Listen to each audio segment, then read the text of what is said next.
Hello! Hi అండి. Welcome to my channel. నేను మీ ప్రవీణ. అందరూ ఎలా ఉన్నారు? కొద్ది రోజులుగా అయితే వీడియో అయితే పెట్టలేకపోయాను.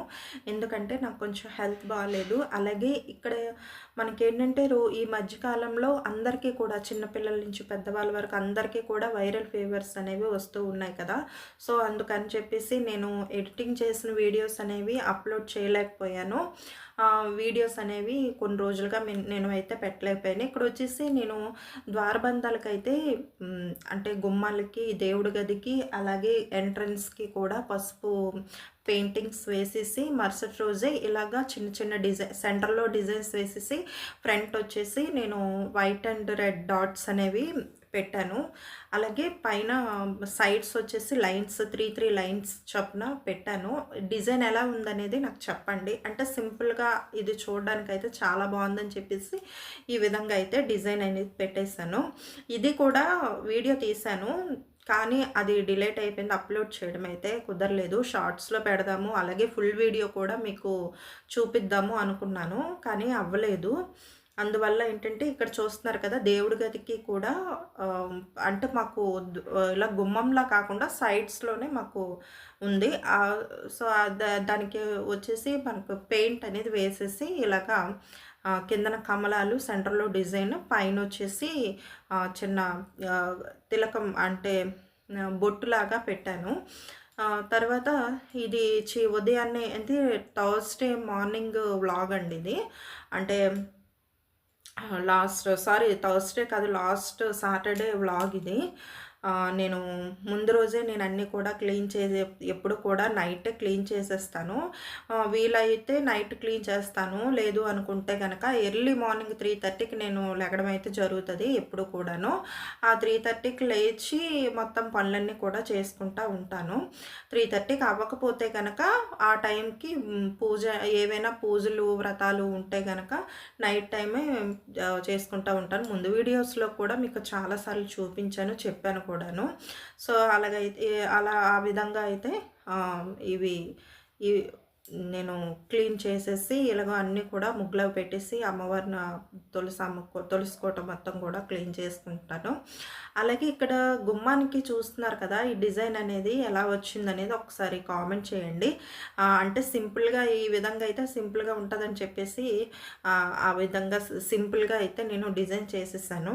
తర్వాత మరుసటి రోజు మార్నింగ్ 3:30కి లేసి ఇంకా ఇక్కడ ద్వీపం అయితే తులసి కోటకి ద్వీపం పెట్టేసుకొని తర్వాత గుమ్మం అంతా కూడా ధూపం వేసేసాను. మొత్తం గుమ్మం మొత్తం కూడాను మనకి ఎప్పుడు కూడా ఫ్రెష్‌గా ఉండేలాగా ఎప్పటికప్పుడు 2 డేస్‌కి ఒకసారైనా ధూపం వేసుకొని ఇలాగా తులసి కోట అలంకరించుకొని దీపం పెట్టుకుంటూ ఉంటే గనక మనకి గుమ్మం అంటే మనం ఎంటర్ అయ్యేటప్పుడు గుమ్మం మనకి ఒక ఏంటంటారు, గుమ్మం మనకి చాలా నీట్‌గా ఉందనుకోండి, లోపలికి ఎంటర్ అవుతున్నప్పుడు చాలా ప్రశాంతంగా అనిపిస్తూ ఉంటది కదా!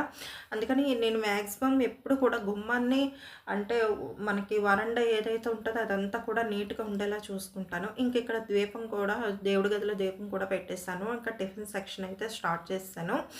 ఇంకా ఏంటంటే ఆ రోజు లాస్ట్ సాటర్డే అని చెప్పాను కదా! ఇంకా సింహాచలం కూడా వెళ్ళి వచ్చేసాము మేము.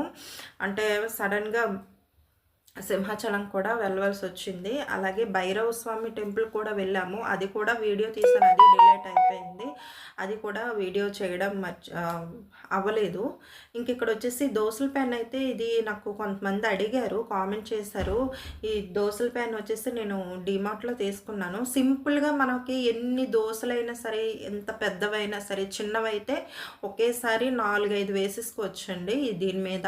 లేదు పెద్ద దోస వేసేసుకోవాలి అంటే ఆనియన్ దోస గానీ, ఏదైనా మసాలా దోస, ఎగ్ దోస లాంటివి ఏమైనా వేసుకోవాలనుకుంటే మాత్రం చాలా సింపుల్‌గా అయిపోతుంది. అంటే ఇదైతే నేను అంటే ఆల్రెడీ ఉన్నాయి మన దగ్గర దోస పెనాలు ఉన్నాయి. అవేంటంటే ఎగ్ దోస వేసేటప్పుడు లేదా ఆమ్లెట్ వేసేటప్పుడు ఏంటంటే అవి యూజ్ చేస్తాను. ఇదైతే ఓన్లీ వెజ్ అంటే ఎగ్ గానీ ఏది కూడా వేయకుండా ఇందులో తీసుకుంటాను. ఇది ఓన్లీ ఏంటంటే దీనికేంటంటే ఎగ్ దోస దోసలు ఈ ప్యాన్ మీద ఏంటంటే నేను సపరేట్‌గా తీసుకోవడానికి కారణం ఏంటంటే, ఎగ్ దోసలు లాంటివి గానీ, అలాగే ఆమ్లెట్‌లు గానీ ఇలా వేసుకోవడానికి కాకుండా, మామూలుగా ఉల్లి దోసలు, లేదనుకుంటే మసాలా దోసలు, ప్లెయిన్ దోసలు ఇలా వేసుకుంటే గనక చాలా బావుంటదని చెప్పేసి ఈ ప్యాన్ అయితే తీసుకున్నాను. అలాగే అంటే ఎగ్ ఎగ్ మనం ఎగ్ దోసలు కావాలనుకుంటే గనక వేరే ప్యాన్ మీద అయితే నేను వేస్తూ ఉంటాను. అవి సపరేట్, ఇవి సపరేట్‌గా ఉంచుతాను. అంటే మొత్తం మనం నీస్‌కి వాడేయకుండా బావుంటదనేసి చెప్పేసి సపరేట్‌గా ఉంటదని చెప్పేసి ఈ విధంగా అయితే తీసుకున్నాను. తర్వాత ఈ చట్నీ, కొబ్బరి చట్నీ కాంబినేషన్ అయితే సూపర్‌గా ఉంటదండి. అంటే మనకి దోసలకి గానీ, ఇడ్లీకి గానీ ఈ కొబ్బరి చట్నీ అయితే చాలా బావుంటది. కొబ్బరి ముక్కలు, అలాగే వేపిన శనగపప్పు, వేరుశనగ గుళ్ళుంటాయి కదా! అవి కూడా వేపిన తర్వాత పొట్టు తీసేసి, ఈ 3 కలిపి పచ్చిమిర్చి వేసుకొని, ఇంక ఇందులో మిక్సీ పట్టేటప్పుడే చిన్న కల్లుప్పు, చిన్న చింతపండు వేసుకుంటే కనుక ఎక్సలెంట్‌గా ఉంటది. మనకి తాలింపు వేసుకున్నా, వేసుకోపోయినా పర్వాలేదు. తాలింపు వేసుకుంటే గనక పర్వాలేదు, బానే ఉంటది. తాలింపు వేసుకోపోయినా పర్వాలేదు. కానీ టేస్ట్ అయితే మాత్రం చాలా బావుంటది. 3 వేసుకుంటే గనక చట్నీ, కొబ్బరి చట్నీ అనేది చాలా బావుంటది. ఒకసారి ట్రై చేసి చూడండి.